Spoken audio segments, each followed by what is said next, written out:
Hi, I've been getting lots of questions about the TokToday Essay Notes, so I thought it might be useful to put those questions together into a frequently asked questions video. Welcome to TOK Today. Now, if you want to hear my essay number 5 joke about custodians, stick around to the end of the video. So, the first question is, are the notes cheating?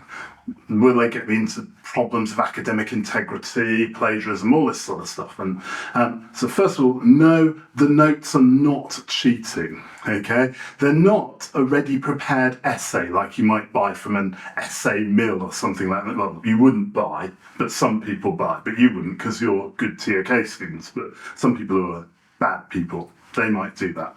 No, these notes are more like a mini textbook for each title.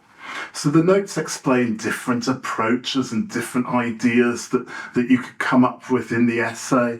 You can't just copy and paste the notes. That wouldn't make any sense. Just like you can copy and paste your textbook.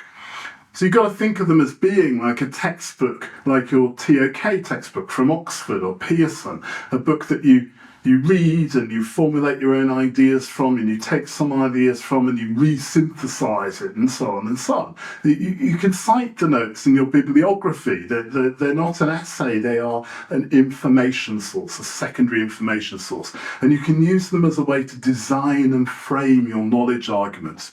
You can even use the suggested real-life examples from the notes. I mean, no one holds the propriety, intellectual ownership of the real-life examples.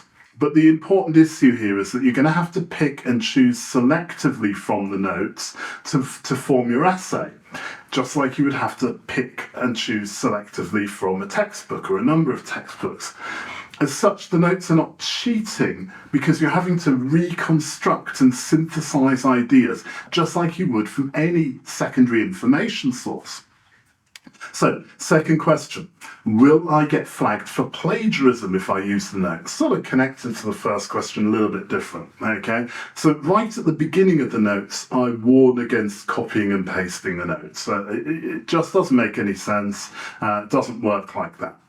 I recommend that you rewrite the ideas in your own words, or you re-synthesize them, join different bits together to make new ideas, just like you would from a TOK textbook. The notes are just a mini textbook that have been written specifically for that individual essay question. I mean, the notes are 8,000 to 11,000 words long, depending upon which ones you buy.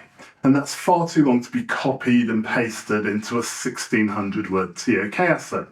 So you have to selectively choose parts, rewrite those parts in your own words, and then you're not going to get flagged for plagiarism. Because it's not plagiarism. What you're doing is you're reading a secondary information source and you're reformulating that into your own set of ideas and your own piece of writing. It's completely above board. You can cite the notes there in your bibliography if you want to, and you should do. Okay. Moving on to the third question. Can I use your knowledge arguments but my own real-life examples? I do get asked this question quite often. It's an interesting insight into some of you TOK students. And the answer is, of course you can use the knowledge arguments from the TokToday notes, rewritten in your own words, and use your own real-life examples. I mean, you can use as little or as much of the TokToday notes as you wish. You're formulating your own essay. You're just using the TokToday notes as one information source along with loads of other information sources. When you're writing this essay, you're going to be using your TOK textbook if you've got one. You're going to be using the in-thinking note or the cognity notes, or you'll be on JSTOR, you'll be reading lots of different sources, and these are just another source. The important thing is that the real-life examples that you choose are demonstrating the knowledge argument that you're developing. And our final FAQ today is, are the ToK essay questions harder this year?